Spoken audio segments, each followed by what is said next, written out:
Bom dia, na graça e na paz do Senhor Jesus.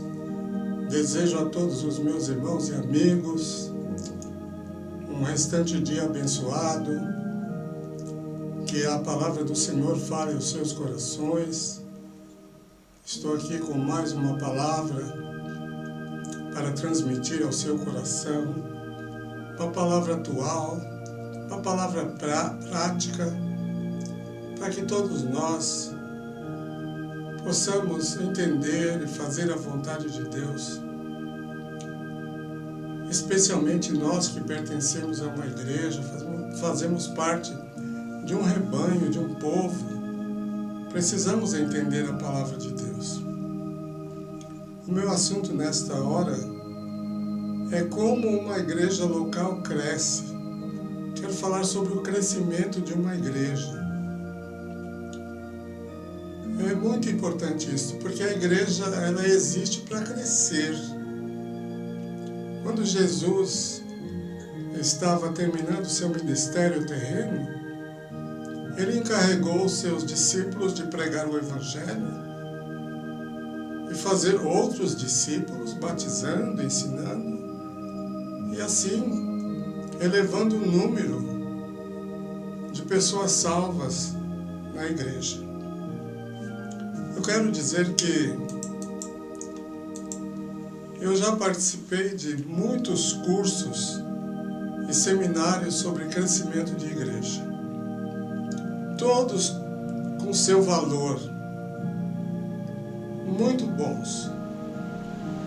Mas eu quero falar deste assunto nesta hora de uma forma prática e menos técnica. Não vou esgotar o assunto neste vídeo. Talvez façam outros a seguir. Para mim, os métodos podem ser utilizados, desde que não infringam nenhum preceito bíblico. Todo método para ganhar pessoas para Cristo é válido.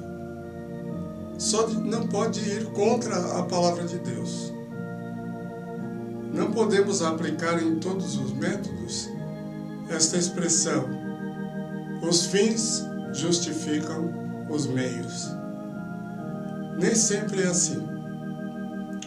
O crescimento numérico das igrejas acompanha o crescimento espiritual e a experiência pessoal adquirida por seu ou seus líderes e colaboradores, aqueles que voluntariamente estão trabalhando para o Senhor. Então a igreja cresce dependendo de nós, da nossa vida espiritual, da forma como nós encaramos a vida espiritual. Quero partir do que vimos na Bíblia com a igreja cristã. Vamos um pouco destes fatos. Jesus instituiu a sua igreja. Isso está descrito em Mateus 16, 18. Quando Pedro declarou que ele era o Filho de Deus. E o contexto deste capítulo fala sobre a igreja, que as portas do inferno nunca iriam destruir a igreja. Sua igreja incipiente ali era composta de 12 apóstolos que estavam num processo de aprendizado com Jesus. Jesus era seguido por multidões, tendo pelo menos 3 tipos de pessoas seguindo. O primeiro tipo eram os religiosos que estavam por ali apenas observando, porque Jesus veio da tribo de Judá e não da tribo de Levi. Por isso, ele não poderia, segundo a lei, ser um sacerdote. Mas ele foi um sacerdote, porque ele é Deus. E seu ensino era diferente dos mestres daquela época. Então tinha esse grupo aqui,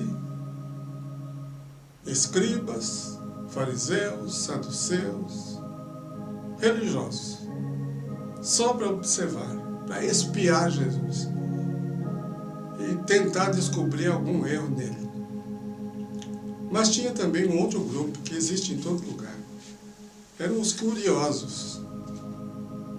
Estes acompanham os acontecimentos para ver o que vai acontecer. Curiosidade. Apenas curiosidade. Em todo lugar. E o terceiro grupo era o grupo das pessoas necessitadas, os pobres, que buscavam solução para os seus problemas, cura física, muitos doentes, aleijados, cegos, paralíticos. E também muitas pessoas oprimidas por espíritos malignos, presos nas garras do inimigo. Todos estavam neste grupo porque eles queriam solução. E aqueles que chegavam a Jesus encontravam a solução. Daquela declaração de Jesus até a inauguração da igreja demorou algum tempo. Nesse intervalo aconteceu a prisão de Jesus, sua condenação, sua morte e sua ressurreição.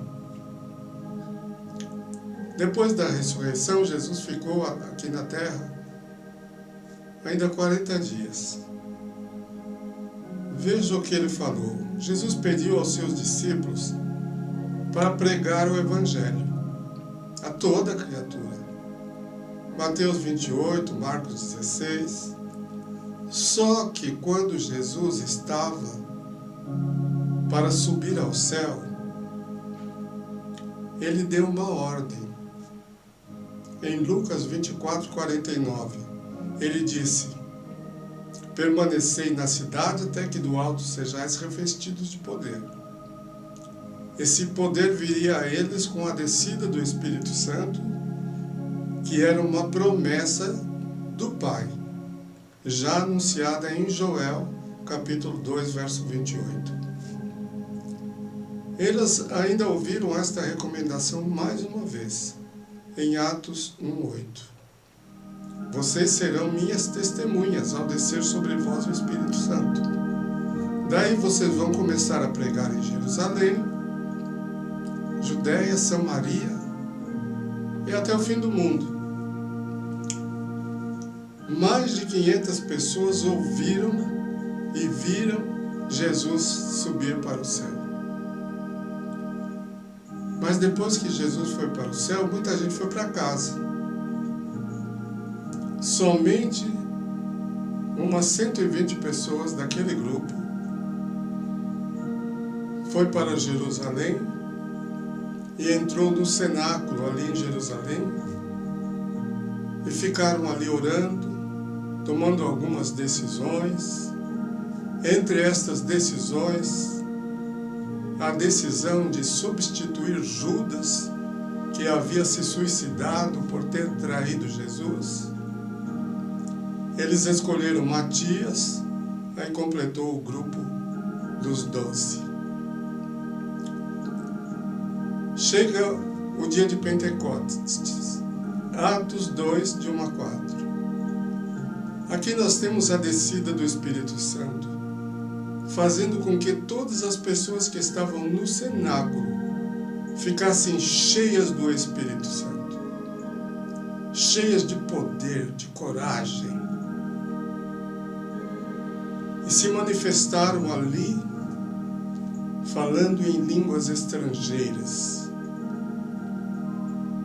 Cada um, o Espírito Santo concedeu que falassem numa das 16 línguas que estavam representadas na cidade de Jerusalém por nações diferentes.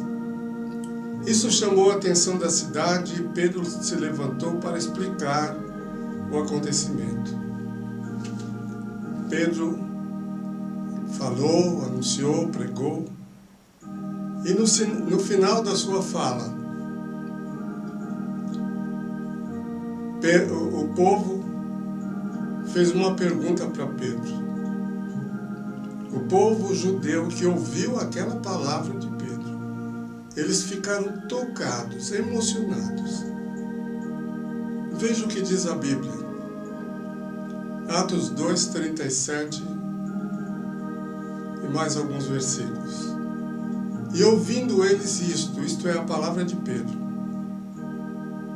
compungiram-se em seu coração, isto é, foram tocados profundamente em seus corações, e perguntaram a Pedro e aos demais apóstolos: que faremos, irmãos?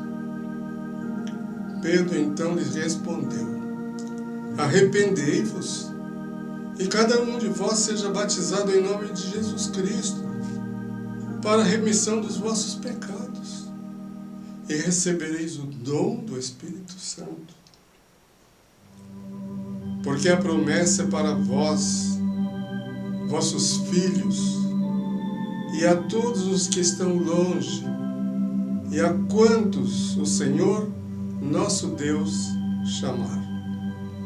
E com muitas outras palavras dava testemunho e exortava, dizendo: salvai-vos desta geração perversa. Qual o resultado? De sorte que foram batizados os que receberam a sua palavra, e naquele dia agregaram-se quase 3.000 almas. Crescimento numérico. Um grupo que tinha quase 120 pessoas passou de 120 para quase 3.000. Imagine o crescimento desta igreja. Esta igreja não tinha templo, esta igreja não tinha um santuário, esta igreja não tinha um lugar para reunir. Eles reuniam no pátio do templo oficial de Israel. Ali não era a igreja, mas era o pátio do templo. E a reunião deles passou a ser nas casas dos irmãos. Eles estavam todos os dias nas casas, cantando, louvando, anunciando Jesus. A igreja não precisa de estrutura física para crescer. Ela precisa de mensagem poderosa. Ela precisa de pregação poderosa. Ela precisa de estar cheia do Espírito Santo. Querido amigo, irmão em Cristo, esta é a palavra que eu deixo para você agora. Eu vou continuar falando sobre este assunto, tá bom? Que Deus te abençoe, medite nisto. E vamos levar este evangelho para frente, para a glória de Jesus. Há muitas pessoas ainda para serem salvas. Não é uma catedral com conforto, estacionamento, ar-condicionado que irá salvar vidas. Mas o poder da palavra e a presença do Espírito Santo. Deus te abençoe. Fiquem com Deus.